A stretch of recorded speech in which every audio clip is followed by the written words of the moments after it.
So today I'm going to be looking at the ASROCK X570 Extreme4 motherboard. It's one of ASROCK's new X570 boards.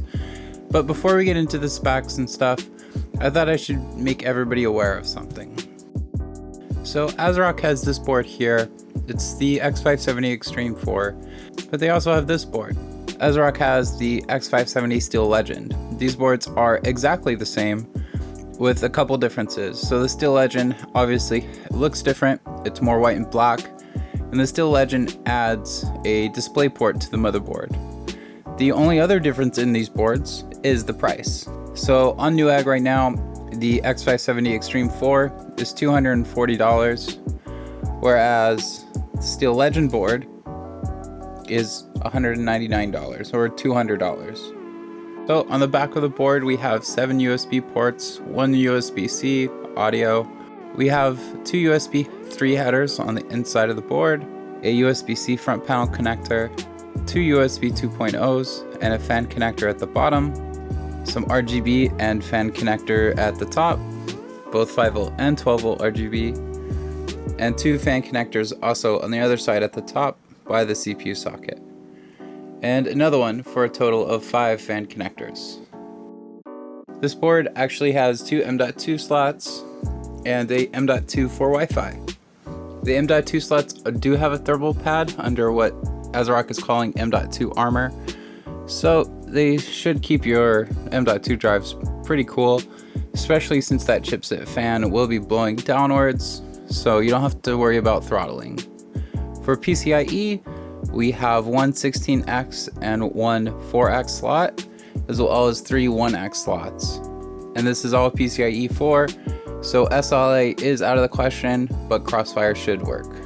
We also have an 8-pin and a 4-pin. So for the VRM, it is a 8+2 phase, which puts this at the lower end of the spectrum as far as X570 boards go, but it still should be plenty for 8 and 12 core CPUs. These are 50 amp power stages, so 8 phase dedicated to V-Core at 50 amps, again, should be plenty. And here's an overhead shot, just so you guys can just get a feel for the size of the VRM. It's actually pretty big, but again, at X570 we do have up to 16 cores, and I would kind of be hesitant without testing this board on 16 cores to run it on such a high core count CPU. So the VRM heatsinks, as we can see here, are pretty, well, underwhelming. So they have almost no surface area. They do have these holes in the middle of them, which might catch some air, but just because the positioning of them on the board, they're very unlikely to actually get any airflow unless you have a fan blowing directly on them. So I wouldn't really count them to do much more than absorb some heat.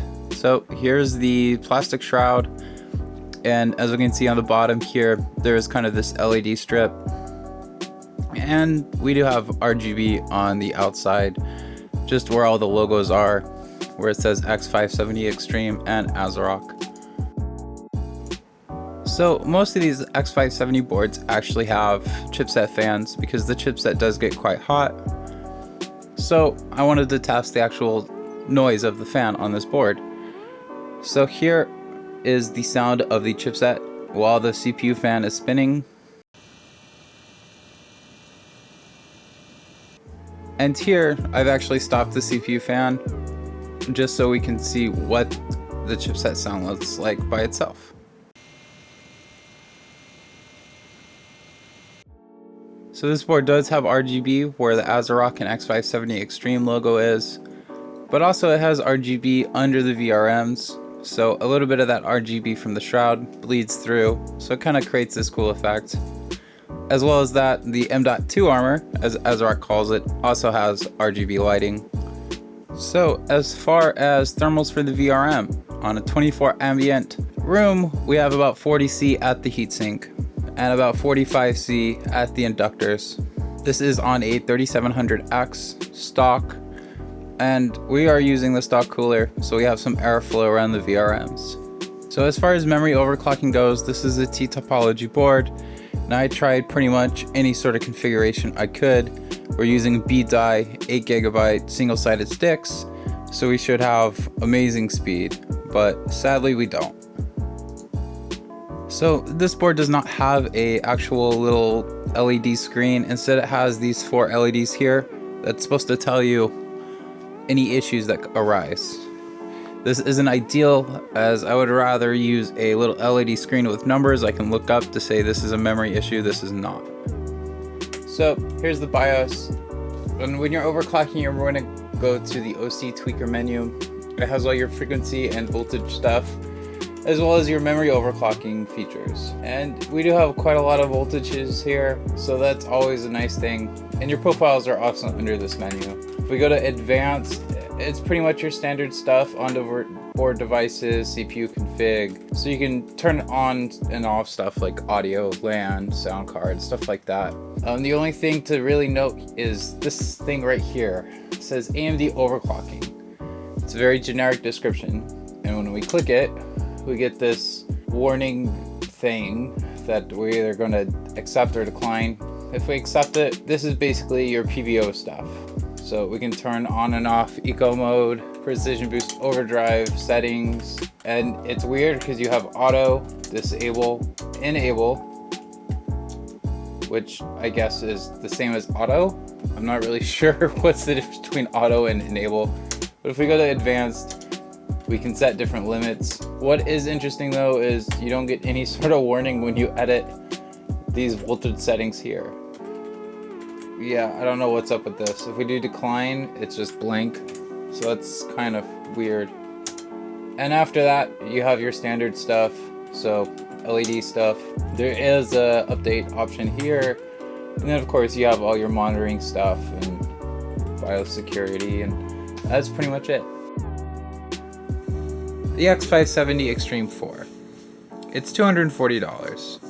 It's the same board as the X570 Steel Legend, which is $200. The X570 Extreme4 has a 8+2 phase VRM, which should be fine for 8 and 12 core CPUs, and even 16 core CPUs it should be adequate, but it is a bit on the low end side compared to other X570 boards. This board does have lots of USB ports and connectivity options, but really what keeps me from recommending this board is the fact there's no memory QVL on ASROCK's website. And so as I'm editing this video, I did go on ASROCK's website and they have posted the memory QVL, but my issue with this board still stands. The memory overclocking is subpar, especially for a board that's advertised as 4666 OC, which puts it in the range of the top tier boards. So on the QVL, the maximum speed I could find was 3200 CL16, and that makes perfect sense because I tried with single-sided B-die sticks and was only able to get to 3000 CL14. My issue still stands with this board. Memory overclocking on this board is not quite up to par.